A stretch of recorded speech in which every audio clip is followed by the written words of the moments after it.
Hi friends, welcome back to my channel Swati Science Classes. This is Swati here. Today I am going to explain you second part of chapter number 16 garbage in garbage out. So friends start करते हैं second part.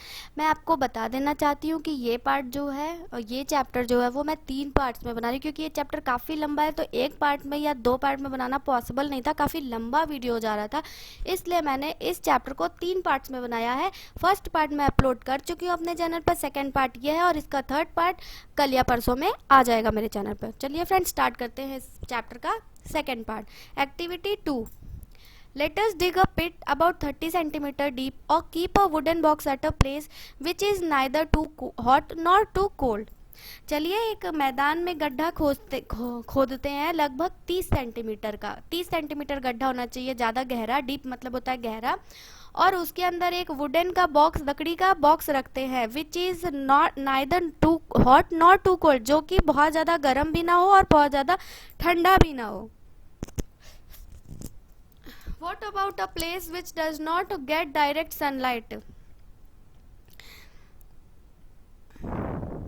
ऐसे स्थान के बारे में आपका क्या विचार है जहाँ सीधी धूप नहीं पड़ती है.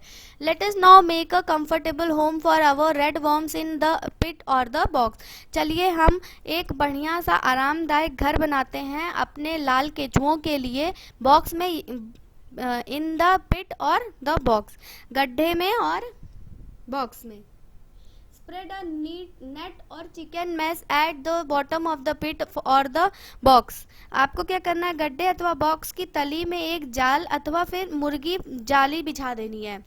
You can also spread 1 or 2 centimeter thick layer of sand as an alternative. Alternative मतलब होता है कि विकल्प के रूप में आप उस पे 1 से 2 सेंटीमीटर मोटी परत जो है वो आप बालू की भी बिछा सकते हैं. Now spread some vegetable wastage including peels of fruits over this layer of sand. अब आपको क्या करना है, पत्तियां, हरी पत्तियों, पौधों, आपको क्या करना है, रेत के ऊपर सब्जियों अथवा फलों के जो छिलके होते हैं ना, अपशिष्ट, उसको बिछा देनी है. One can also use green leaves, pieces of dried stalks of plants, husk or pieces of newspaper or cardboard to spread over the layer of sand. अब आप क्या कर सकते हैं, हरी पत्तियां, पौधों की जो सूखी डंडियां होती हैं उनके टुकड़े, भूसा, न्यूज़पेपर या फिर जो कार्डबोर्ड होता है उसकी चौड़ी पट्टियों को काट कर भी वहाँ सैंड के ऊपर आप एक लेयर बना सकते हैं. However, shiny और plastic coated paper should not be used for this purpose. लेकिन यहाँ पे आपको चमकीले जो कागज़ होते हैं प्लास्टिक के, वो वाले कागज़ आपको इस्तेमाल नहीं करने हैं. Dried animal dung could also be use as a spread over sand और वायर मेस. आप गाय के जो गोबर होते हैं या कोई भी एनिमल के डंग जो है वो आप इस रेत के ऊपर एक या फिर तार के ऊपर बिछा सकते हैं. Sprinkle some water to make this layer wet. आपको क्या करना है, कुछ पानी का छिड़काव करना है इनको, इस लेयर को हल्का गीला करने के लिए. Take care not to use excess of water. आपको ये ध्यान रखना है कि ज़्यादा पानी नहीं डालना. एक्सेस मतलब होता है ज़्यादा. आपको सिर्फ स्प्रिंकल करना है. स्प्रिंकल मतलब होता है ऐसे ऐसे हाथ से छिड़कना है, बस थोड़ा सा पानी. Do not press the layer of waste. आपको लेयर जो है वेस्ट की उसको प्रेस नहीं करना, दबाना नहीं है. Keep this layer lose so that it has sufficient air and moisture.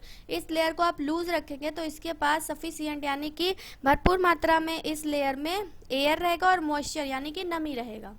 Now your pit is ready to welcome the red worms. अब आपका जो गड्ढा है वो लाल केचुओं के स्वागत के लिए बिल्कुल तैयार है. Buy some red worms and put them in your pit. Figure 16.4. अब आप जाइए कुछ लाल केचुए को खरीद कर इन्हें अपने गड्ढे में रखिए, जैसे कि फिगर 16.4 में दिख रहा है same. Cover them loosely with a gunny bag और an old sheet of cloth और अ लेयर ऑफ ग्रास. अब आपको क्या करना है, वो जो इन्हें जूट की कोई बोरी या फिर पुरानी कोई चादर हो, कपड़ा हो या फिर घास के से हल्का सा इसको ढक देना है.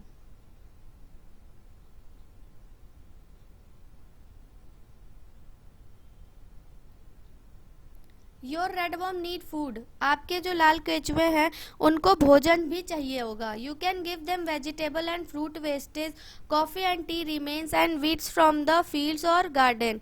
तो आप क्या कर सकते हैं, इनको भोजन के रूप में आप फल तथा सब्जियों के जो छिलके होते हैं वो दे सकते हैं, या फिर कॉफ़ी चाय की पत्ती जो हो जाती है बच जाती है वो दे सकते हैं, या फिर आपके जो खेत और बगीचे में खरपतवार होते हैं ना वो भी आप इनको भोजन के रूप में दे सकते हैं। फिगर 16.5 ऐसे, ये देखिए ये इनका भोजन है रेड वर्म का।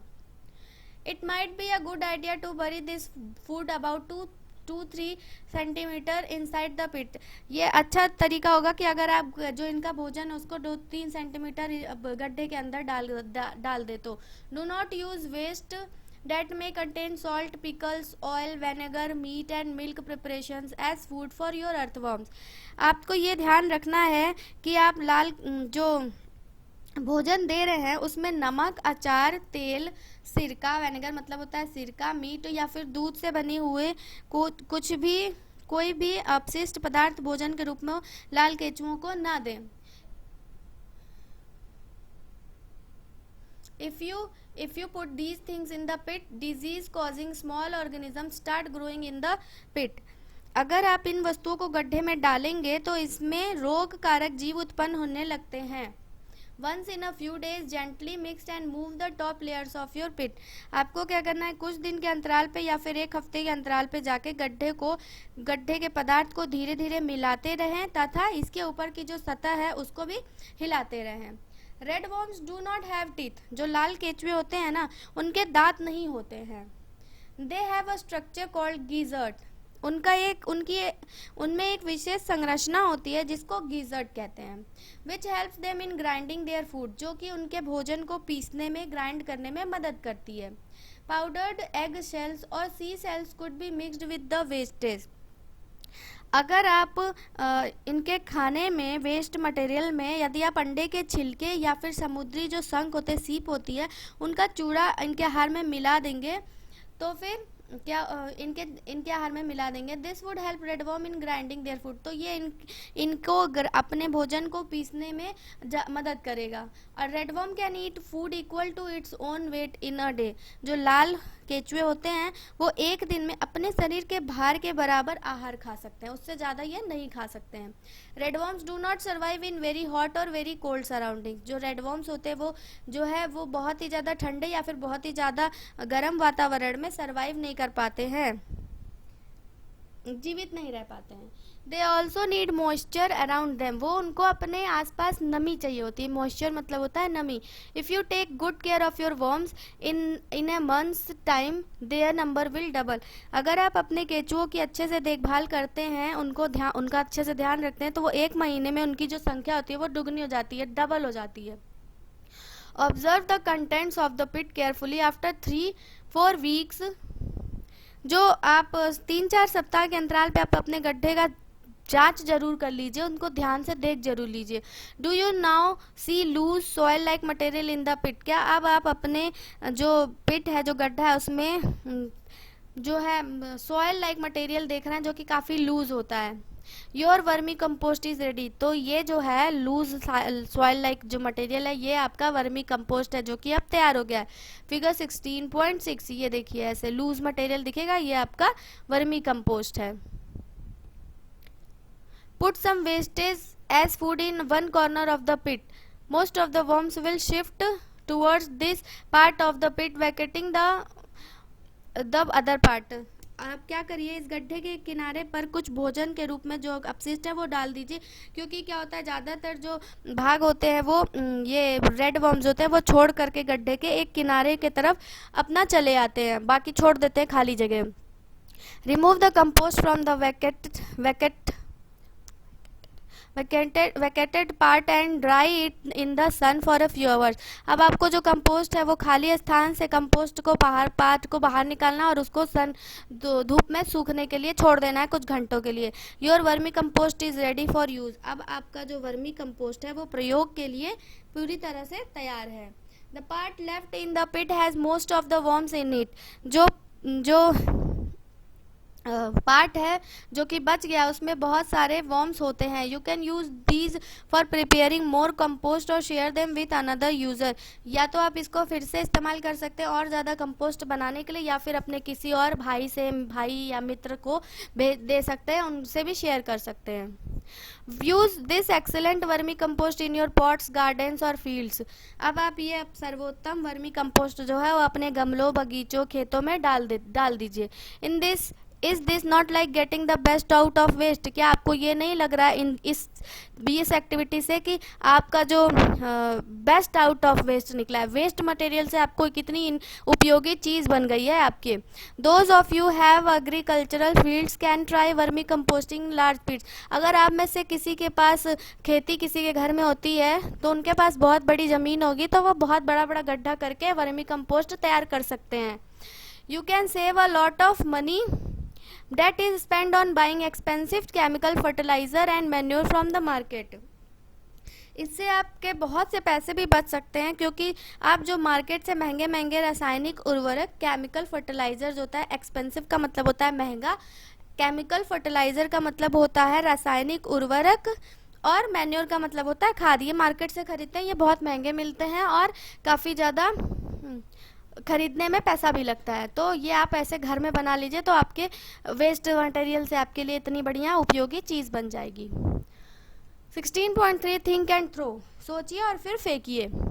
How much of garbage do you think is thrown out by each house every day? आपको क्या लगता होगा कि ये एक दिन में प्रत्येक एक दिन में हर घर में से कितना कचरा फेंका जाता होगा? You can make an estimate by using a bucket as a measure. आप एक एस्टिमेट बना सकते हैं इसका एक बाल्टी का इस्तेमाल करके। Use a 5-10 litre bucket to collect the garbage from your home for a few days. आप अपने घर में 5 से 10 लीटर की कोई एक बाल्टी लीजिए और उसको रख दीजिए और देखिए कि वो बाल्टी कितने दिन में भरती है कचड़े से। In how many days does the bucket become full? कब भरती है? You know the number of members in your family. आप अपने घर में फैमिली मेंबर्स के नंबर जानते होंगे कि कितने हैं। If you find out the population of your city और town, can you now estimate the number of buckets of garbage that may be generated in a day in your city और town? उसी तरह से अगर आप अपने city और town के पॉपुलेशन जान जाएंगे कि कितने लोग हैं, तो आप उससे अंदाज़ा लगा सकते हैं कि उन नंबर से कि कितने बकेट जो हैं कचड़े भर भर के हमारे सिटी से, टाउन से निकलते हैं रोज, दिन के दिन। We are generating mountains of garbage every day, isn't it? हम जो है वो कचड़े का पहाड़ उत्पन्न करते हैं, ये रोज हम उत्पन्न करते हैं। ये सही बात है ना? फिगर 16.7, ये देखिए कचड़े का पहाड़ हर दिन निकलता है। Let us read a story about a village where there is less garbage and more wisdom. चलिए हम एक कहानी पढ़ते हैं ऐसे गांव के बारे में जहां पर लोग अधिक बुद्धिमान हैं और जहां कचरा भी कम निकलता है। Nanu studies in class 6। He is very fond of making paper planes. Nanu नाम का एक लड़का है जो कि 6ठी क्लास में पढ़ता है। उसे कागज़ के जहाज, एरोप्लेन्स बनाने का बड़ा शौक है। His mother is very annoyed when he tears off sheets from new notebooks to make aeroplanes, but Nanu does not care. उसकी माँ को बहुत कष्ट होता है जब नानू जो है अपने नई नोटबुक के पन्ने फाड़ करके उससे जहाज बनाता है, पर नानू को कोई फ़र्क नहीं पड़ता। उसको कोई वो ध्यान ही नहीं देता इस चीज़ को। Once Nanu went to his aunt's village along with his mother। एक बार नानू जो है वो अपनी माँ के साथ अपनी मौसी के घर गया। He was amazed at the variety of things his cousin Shyam had made। वहाँ पे वो अपने मौसेरे भाई श्याम के द्वारा बनाई गई विभिन्न चीज़ों को देखकर वो बहुत ही ज़्यादा आश्चर्यचकित हो गया। अमेज्ड मतलब आश्चर्यचकित होना। Files from old charts, greeting cards decorated with flowers, made from pencil shavings, mats from old clothes, baskets from used old polythene bags were some of the items Nanu liked। उसमें से कुछ item हैं जो कि उसने बनाए थे। उसने पुराने चार्ट से फाइलें बनाई थी, पेंसिल के छिलके से बधाई कार्ड पर फूल बनाया था, पुराने कपड़ों से चटाई बनाई थी, पॉलीथीन की थैलियों से टोकरी आदि सब कुछ बनाई थी, जो कि नानू को ये सब बहुत अच्छी लगी। Shyam had even made a diary from invitation cards. और वो जो निमंत्रण पत्र आते हैं उनसे श्याम ने एक डायरी भी बनाई थी। One morning, Nanu went looking for his grandmother Nani. He saw that she was applying a thick paste on a basket. एक बार सुबह को नानू जो अपनी नानी को ढूंढ रहा था, ढूंढता हुआ वो जब उनके पास पहुंचा तो उसने देखा कि नानी जो है वो एक टोकरी के ऊपर एक गाढ़ी सी कोई लेप लगा रही हैं. Nanu asked, Nani what are you doing, what is this paste. Nanu ने पूछा कि नानी आप ये क्या कर रही हो आप, और ये पेस्ट किस चीज़ का है, लेप किस चीज़ का है. This is papier mache, a paste made of clay and paper in which I have also mixed some rice husk, replied नानी. तो नानी ने उत्तर दिया कि इसे पक्की तो नानी ने बताया कि यह कागज़ की लुगदी है. इस लेप को मैंने चिकनी मिट्टी एवं कागज़ से तैयार किया है और इसमें मैंने कुछ धान की भूसी भी मिलाई है, नानी ने जवाब दिया. But why are you putting it on the basket, आज नानू फिर पूछता है कि लेकिन आप इस टोकरी पर इसे क्यों लगा रही हैं. To make it stronger, said Nani and added, would you like to learn this from me. Nani ने उत्तर दिया कि इसे पक्की और टिकाऊ बनाने के लिए क्या तुम इसमें मुझसे कुछ ये जो मैं कर रही हूँ क्या तुम सीखना चाहते हो. लर्न का मतलब होता है सीखना. Nanu was not very keen and ran outside to play. Nanu को इसमें कोई इंटरेस्ट नहीं था, कोई रुचि नहीं थी, तो वो खेलने के लिए बाहर चला गया. He was only interested in tearing up papers to make planes. उसको सिर्फ एक ही काम में रुचि थी कि वो कागज फाड़ फाड़ करके और एरोप्लेन बनाता था. In fact he also started tearing up papers from Shyam's file, और बल्कि अब तो उसने श्याम के भी बुक से फाइल से कागज फाड़ना शुरू कर दिया था. Shyam collected all the pieces of paper Nanu had used, wondering what to do about him. He just did not listen to anyone. Shyam ने नानू के द्वारा वायुयान बनाने में उपयोग हुए सभी कागजों को एकत्र कर लिया और यह सोचने लगा कि नानू के साथ क्या व्यवहार किया जाए. वो तो किसी की भी बात नहीं सुनता है. It was Nanu's birthday in a few days. Nanu का जो है कुछ दिनों के बाद जन्मदिन आने वाला था. Shyam plan to invite Nanu's friend. Shyam ने सोचा कि चलो नानू के सारे फ्रेंड्स को इनवाइट किया जाएगा. Nanu took out money from his mud pot and went to the market. Nanu ने अपनी मिट्टी की गुल्लक से कुछ पैसे निकाले और बाजार चला गया.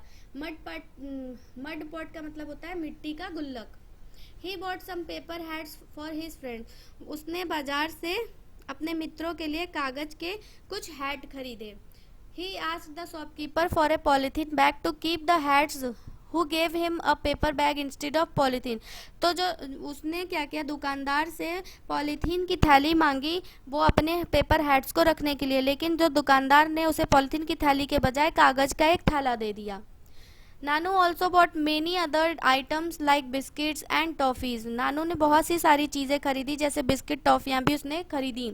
ही found it difficult to carry all of these things as no shopkeeper was ready to give a polythene bag. वो इन सारी चीज़ों को ले करके घर आने में बहुत ही ज़्यादा उसको कठिनाई हो रही थी, क्योंकि कोई भी दुकानदार जो है वो उसको पॉलीथीन का बैग नहीं दे रहा था. Shyam had told him to carry a cloth bag with him and he was sorry he did not listen to him. जब वो घर से निकला था तो उसको श्याम ने एक कपड़े का थैला ले जाने को कहा था, पर उसने उसकी बात नहीं मानी थी. अब उसको बहुत ज़्यादा पछतावा हो रहा था और दुख हो रहा था कि उसने श्याम की बात क्यों नहीं सुनी थी. Somehow he managed to reach home with all his purchases.